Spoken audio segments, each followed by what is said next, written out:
Na aula de hoje vamos estudar sobre o esoterismo. Vamos começar com uma breve introdução sobre o assunto. Logo depois vamos estudar o esoterismo na antiguidade e depois o papel dos símbolos esotéricos. Introdução. Esoterismo significa escondido ou interno. É o nome genérico que evidencia um conjunto de tradições e interpretações filosóficas das doutrinas e religiões que buscam compreender e transmitir conhecimentos sutilmente ocultos a um pequeno grupo de pessoas com capacidade para entendê-los. Percebam que eu destaquei a palavra sutilmente. Isso porque, como a Bíblia própria nos diz, não há nada de novo debaixo do sol. Então, o que foi é o que há de ser, e o que se fez, isso se tornará a fazer. Nada há, pois, novo debaixo do sol. Eclesiastes capítulo 1, versículo 9. Então, o planeta Terra, ele nada mais é do que uma grande escola, pela qual já se passaram muitas pessoas, né? E as pessoas vêm para cá para aprender certos ensinamentos. Ao longo do tempo, os ensinamentos dessas pessoas mais velhas, né, mais antigas, se perdeu, né? Se perdeu ao longo do tempo aí. E o esoterismo é isso, né? Nada mais é do que o estudo desse tipo de conhecimento que foi deixado por civilizações e pessoas que vieram antes de nós, né? Que aprenderam as lições antes da gente. Outro momento da Bíblia que fala diretamente sobre esoterismo está aqui em Apocalipse, capítulo 13, versículo 18, em que fala: aqui há sabedoria. Aquele que tem entendimento calcule o número da besta, pois é o número de um homem, e o seu número é 666, a famosa marca da besta. Então, aqui há uma nova passagem, né, que de fato evidencia, né, que o conhecimento esotérico ele é destinado a um público menor, a um público mais restrito, né? Apenas quem entende esse tipo de conhecimento. Mas nem sempre o esoterismo ele vem de uma maneira tão evidente assim no texto. Observem esse texto aqui que eu criei, em que esse poema, na verdade, né, que eu criei, em que nele está escondido tem princípios esotéricos, percebam. Derramei minhas lágrimas sobre o chão, enquanto lembrava dos momentos que passamos cuidando um do outro. Usualmente, uma pessoa não deveria chorar neste espaço. Sábio aquele que cuida de seu companheiro. Então é um poema aí, em que provavelmente uma pessoa está lamentando, né, a perda de seu marido, né? E agora observem atentamente essas marcações de amarelo no texto. Perceba que as iniciais das palavras formam a palavra Deus e todas as palavras terminam com a letra O. Esse também é um tipo de... é uma maneira, né, de chamar a atenção das pessoas, né, que têm conhecimentos esotéricos para prestarem atenção nesse texto, porque dentro dele pode haver alguma informação importante, né? Então é uma maneira aí de chamar a atenção de quem sabe, conhece esse sistema, né, esse método de escrita esotérica. Então, basicamente, esoterismo é isso. Vamos entrar agora no esoterismo na antiguidade. Vamos começar primeiramente com o Egito, a Babilônia e a Assíria.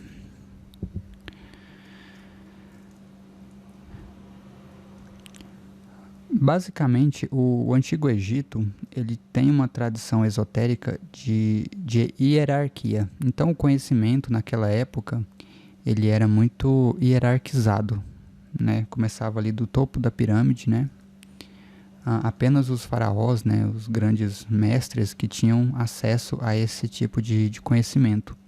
Você tinha nessa época, né, a figura de Hermes Trismegistus,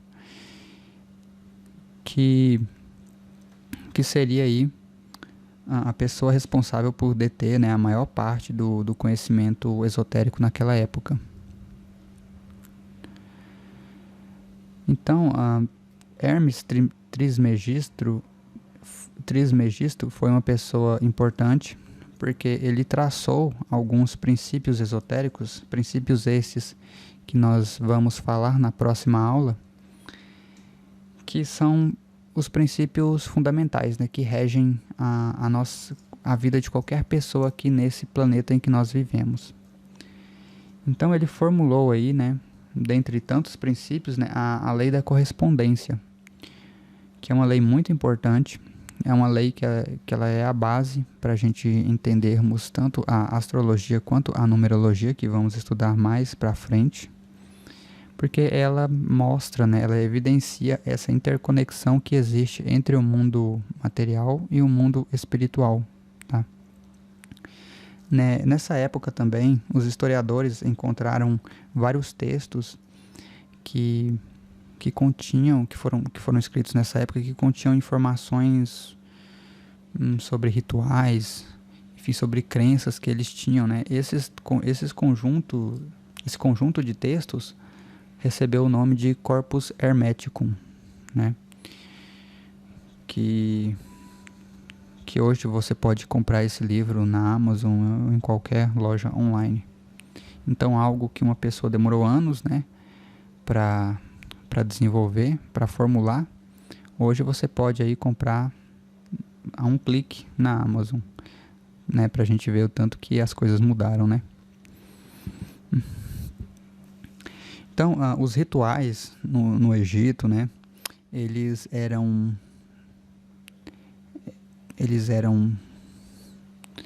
destinados a apenas um público muito pequeno e eles aconteciam em locais muito reservados, né, dentro ali dos antigos templos, né, das pirâmides, né. E os rituais, eles buscavam, né, por uma compreensão mais profunda da existência e preparação para a vida após a morte, né. Os egípcios, eles acreditavam muito nessa ideia de reencarnação. Então, todo ritual que eles faziam era tudo, tinham como premissa essa informação, né? E o conhecimento nessa época, ele não era escrito, ele era transmitido oralmente. Então, os rituais, né, toda a cerimônia, como que a cerimônia deveria ser conduzida, era tudo transmitido oralmente. Nessa época, não se escrevia não se escrevia os ensinamentos esotéricos. Então, esse conjunto de conhecimento que os egípcios, né, nos proporcionaram, ajudou outros pesquisadores a formularem novas vertentes esotéricas, né? E também as civilizações que vieram logo depois dos egípcios também utilizaram esses conhecimentos, né, deixados por eles, para formularem suas próprias filosofias, né?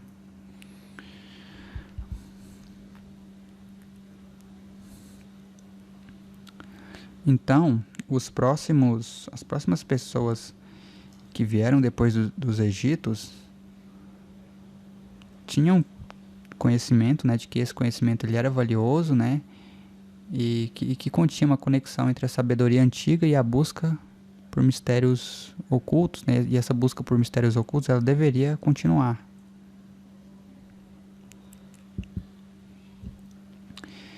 Foi aí que chegou, agora vamos falar da Babilônia. A Babilônia é uma região muito específica, porque ela tinha o seu cenário cultural, ele era rico, né, em misticismo. Havia muitas práticas ali que alguns poderiam considerar até como feitiçaria, né? E a crença nessas ideias era muito forte. Foi inclusive da Babilônia que surgiu a astrologia, né, e outras ciências adivinhatórias.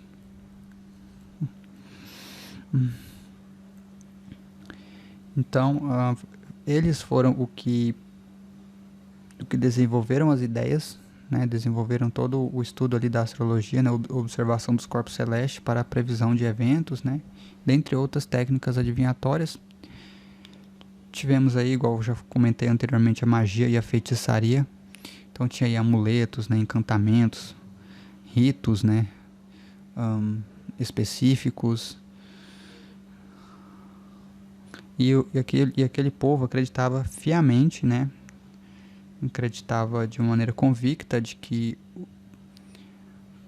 as divindades operavam sobre nós, se é que eu posso dizer assim, né? Na Babilônia, então, houve aí a transmissão de conhecimentos astrológicos e mágicos, né? Então, os babilônios deixaram o conhecimento da astrologia e outras práticas adivinhatórias, né?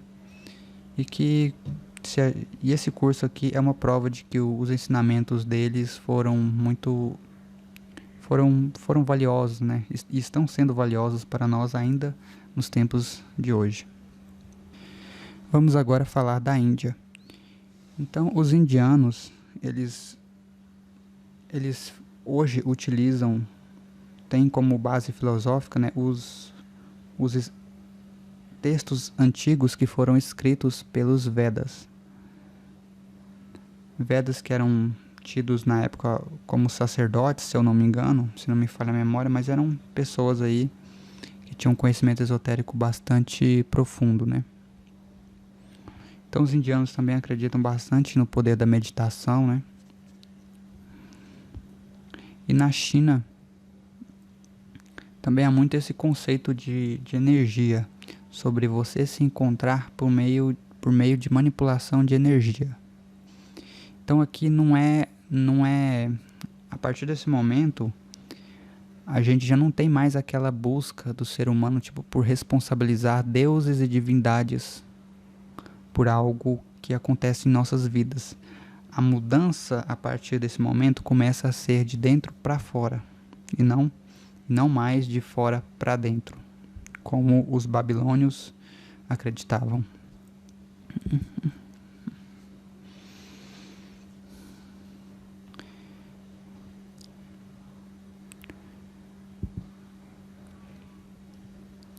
O esoterismo na Grécia. Então, na Grécia tiveram várias escolas de ensinamentos esotéricos. A mais famosa, sem sombra de dúvidas, é a pitagórica, que enfatiza, né, a importância dos números, né? É a partir desse momento que nasce o estudo da numerologia, né? A crença Pitágoras acreditava que os números, eles representavam não meras unidades de medida, mas sim uma maneira de você quantificar uma energia do universo. Vamos falar sobre isso mais para frente lá no curso de numerologia. Tivemos aí a escola platônica, o platonismo, da onde se surgiu aquela ideia de que nós vivemos, existem dois mundos, né, na verdade, o mundo das ideias e o mundo real. E o mundo real que nós vivemos hoje, o mundo real que nós vivemos, ele nada mais é do que um reflexo desse mundo invisível que a gente não consegue ver, chamado mundo das ideias. Tivemos aí o neoplatonismo, né? Que evidenciou ainda mais, né? Foi um movimento para evidenciar ainda mais esses conceitos deixados por Pitágoras e Platão.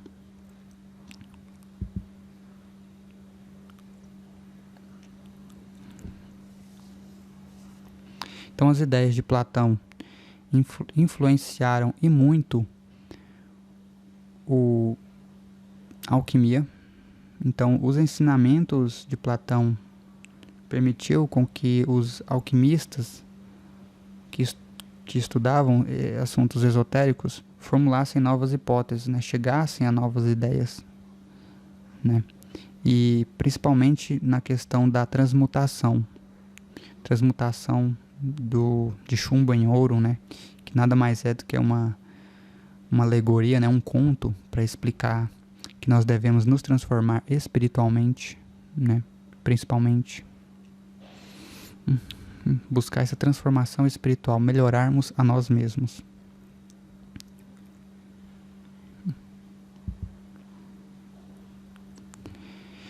Então a Grécia, ela deixou muitos ensinamentos, o que permitiu aí basicamente o renascimento da alquimia.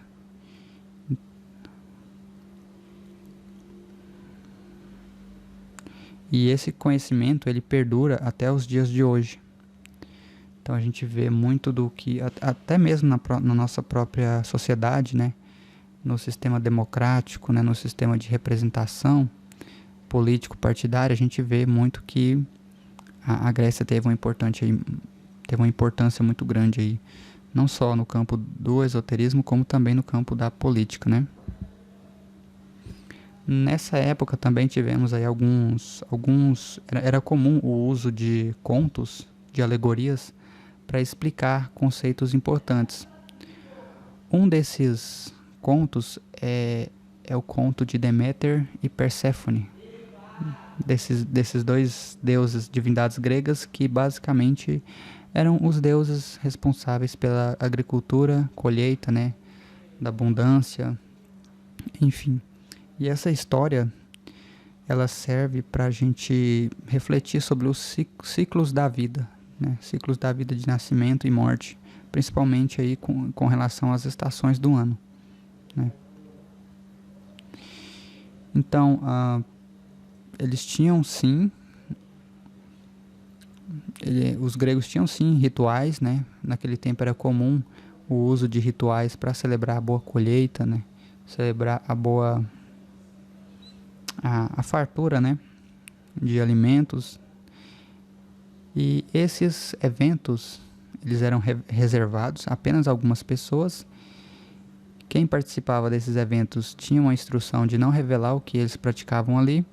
E ali eles tinham uma bebida, eles faziam ali, tinha uma bebida para representar o renascimento, e renascimento em todos os sentidos da palavra.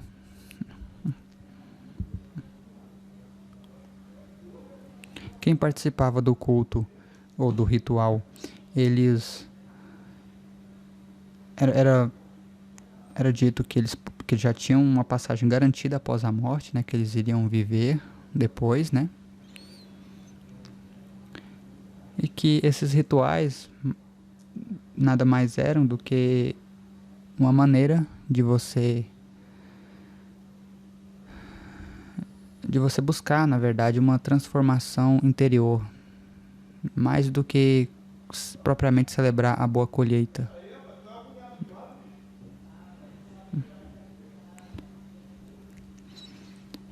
Platão e Aristóteles foram influenciados por esses rituais, né?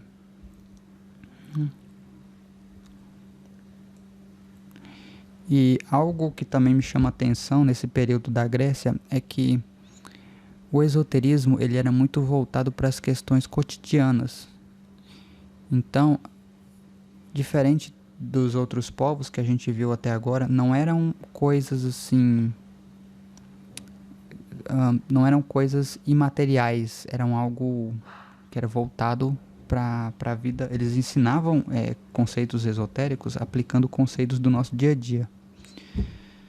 O que, no meu entendimento, é excelente para que as pessoas aí assimilassem de uma maneira mais fácil, né, esse conhecimento. Vamos falar agora sobre o esoterismo na era medieval. Então, na era medieval, nós temos aí a alquimia e a cabala. Então, nesse tempo, conforme a gente viu, os gregos permitiram que a alquimia nascesse ou renascesse, né? E que, consequentemente, depois do surgimento, o renascimento da alquimia, surgiu a cabala. A gente vai ter uma aula para falar só sobre a cabala, mas por hora vocês precisam ter em mente que a partir desse momento começou-se a evidenciar a busca pela transformação interior. Então, a busca interior começou a ganhar um destaque muito mais importante na história a partir desse momento. O uso de alegorias, simbolismos e alegorias ainda continuaram também muito forte, tanto na alquimia e a cabala, né? E aqui faz-se uma associação com o processo alquímico com a jornada espiritual. Então você tem etapas, você tem processos, igual você tem na química, em que você tem processos, etapas, por exemplo, transformar um sólido em gasoso, ou um líquido em gás. Então aqui você tem também estágios. Então essa ideia de evolução em estágios começou a ficar mais evidente também na cabala.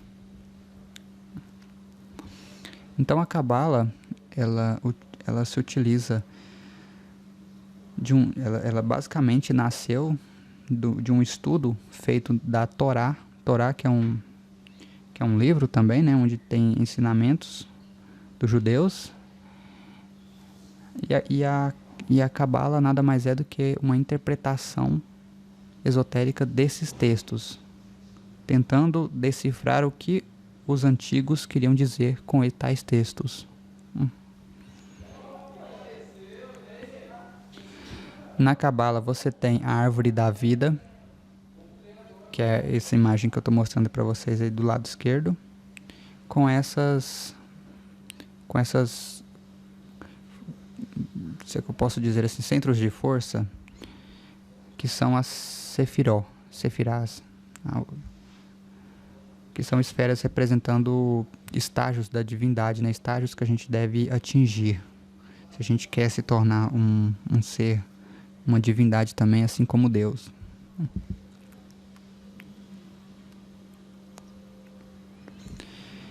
Então a cabala até hoje ela é muito estudada, teve e ainda tem um impacto muito importante no ensinamento esotérico, porque ela é um framework, ela é uma estrutura a ser seguida. Embora ela seja teórica, não seja aplicável, ela não tem, tipo assim, rituais que você pode fazer para invocar, entre aspas, a cabala. Você ainda aproveita muito da estrutura dela, para você entender como que é o processo de evolução, de transformação espiritual.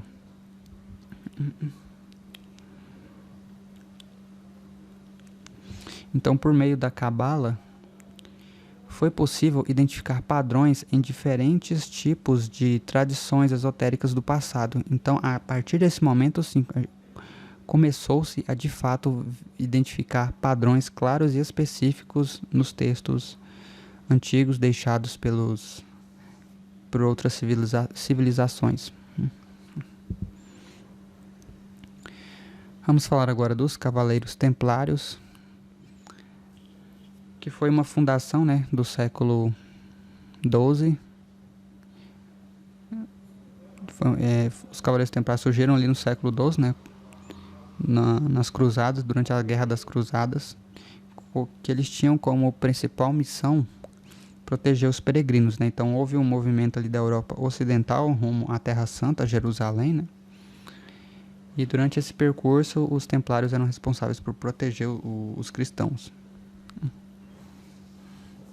Durante essas viagens, né, acredita-se, né, que durante essas viagens esses templários passaram por vários lugares adquirindo vários tipos de conhecimentos esotéricos, né? Acredita-se que eles tenham deixado alguns tesouros para representar tesouros que representassem que tinham algum simbolismo esotérico sagrado, né? E os templários, assim como outras tradições esotéricas, também tiveram um impacto duradouro, né, na alquimia e em outras tradições. Eles desapareceram porque naquela época era muito comum a igreja querer suprimir qualquer pessoa, qualquer fundação, organização que fosse contra seus ideais, né? E eles também foram um desses perseguidos. Ainda hoje, os templários eles causam uma romantização nas pessoas, né? Que a gente vê isso evidenciado na cultura moderna. Temos aí várias obras que relatam a luta desse povo. E os templários, eles, no meu entender, eles nada mais são do que uma representação do que nós precisamos ter para buscar a transformação espiritual, né? O conhecimento esotérico, que é a persistência, né? A luta constante contra nós mesmos e contra o meio que nos cerca. Então eu vejo os templários mais como um arquétipo, não como um movimento em si que seja significativo para nosso estudo do esoterismo.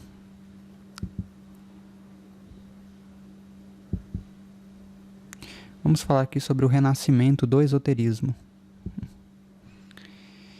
Então, conforme a gente viu ao estudar os Cavaleiros Templários, houve momentos na história em que houve várias tentativas de suprimir pessoas que pensassem diferente das ordens já existentes. Então, é muito comum, né, a gente ver os relatos de bruxas queimadas em fogueiras, né? Então tem essas histórias aí. E isso aconteceu ao longo de vários períodos da história. Então o esoterismo, ele também foi prejudicado por isso, onde ele precisou se esconder, em sociedades, né? Daí esse é um dos motivos pelo qual a maçonaria surgiu, tá?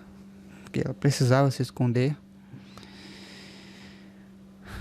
E outras ordens secretas, né? Outras sociedades secretas foram criadas também nesse período. Mas o esoterismo, ele começou a ressurgir por meio de pinturas, imagens e pinturas. Porque conforme a gente vai ver mais pra frente, né? As imagens, elas têm um papel importante na transmissão do conhecimento esotérico, né? Durante o Renascimento, houve uma fusão entre o pensamento clássico e os princípios cristãos. A partir desse momento que houve essa fusão, ficou, entre aspas, mais fácil dos cristãos em si aceitarem esses conhecimentos, embora fosse de uma maneira velada, embora eles não soubessem exatamente o que estava sendo proposto a eles. Então, a gente tem essa imagem da Mona Lisa que, conforme aí vários estudos, né, vários estudiosos, né, que tem padrões esotéricos nessa imagem. Mas um cristão comum não conseguia identificar isso, apenas quem tinha conhecimento.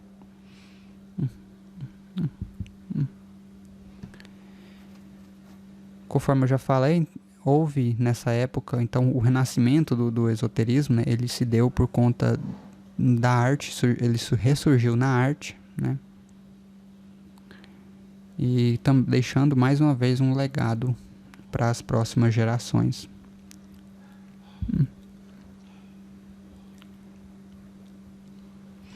Durante esse período do Renascimento, que começou-se a estudar os textos lá do Egito, deixados por Hermes Trismegisto.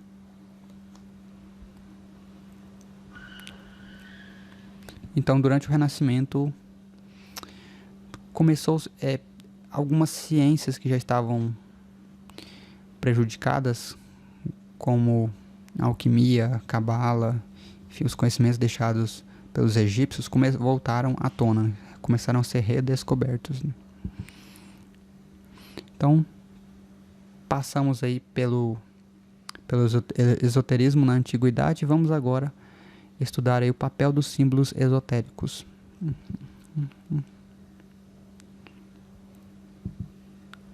Os símbolos esotéricos transcendem suas interpretações literais e são frequentemente usados para transmitir conceitos metafísicos ou representar verdades ocultas que estão além do entendimento comum. Conforme a gente viu durante o Renascimento, né, o símbolo ele tem um papel muito importante na transmissão do conhecimento. Nós, seres humanos, nós conseguimos compreender esse conhecimento em diferentes níveis. A gente tem um nível denotativo, que é a escrita literal. Então a pessoa sem conhecimento ela vai ler o texto e vai interpretá-lo de maneira literal. Nós temos o sentido conotativo, que é a famosa efeito de duplo sentido, né? Escrever uma coisa sem necessariamente querer dizer aquilo. Na Bíblia a gente tem alguns exemplos. Na Bíblia do Antigo Testamento, a gente tem alguns exemplos desse tipo de escrita. Nós temos o nível místico, onde a pessoa já começa a considerar a hipótese de divindades e tudo. E aí a gente tem o nível metafísico, onde a pessoa já passa a acreditar em vida depois da morte, vida além da Terra, enfim, esses diferentes níveis. Vocês que estão vendo os meus vídeos, eu preciso que vocês atuem no nível metafísico, que façam um esforço para interpretar as coisas no nível metafísico, porque ele é a base de todo esse curso. A gente tem na história, né, o uso da alegoria como uma ferramenta para transmitir conhecimentos, né? O que é alegoria, né? Alegoria é uma história em que você usa as emoções, enfim, as emoções dos personagens para transmitir alguma ideia. Então a gente tem aí uma alegoria famosa, né, que é o mito da caverna de Platão, onde mostra ali, a gente pode ver ali na imagem, os homens que estão acorrentados vendo apenas ilusões. Eles estão presos em suas próprias ilusões. Esses homens estão sendo manipulados por pessoas que têm conhecimento de como mantê-las presas. Mas a partir do momento que o homem consegue superar, que ele consegue vencer suas próprias ilusões, ele se depara com um mundo o qual ele nunca viu. Essa alegoria ela é muito bonita porque mostra também os estágios, né, da evolução do processo de transformação espiritual, alquímico espiritual, onde nós em determinado momento nos deparamos presos, né, iludidos, enganados, e uma vez que a gente se liberta, a gente tem acesso a um conhecimento que a gente nunca teve. E acreditem, eu falo por experiência própria que isso é muito libertador.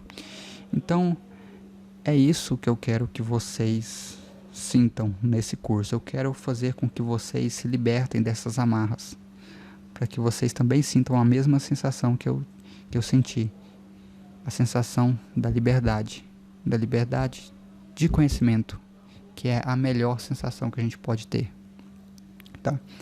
Então, com esse discurso eu termino aqui essa aula, tá?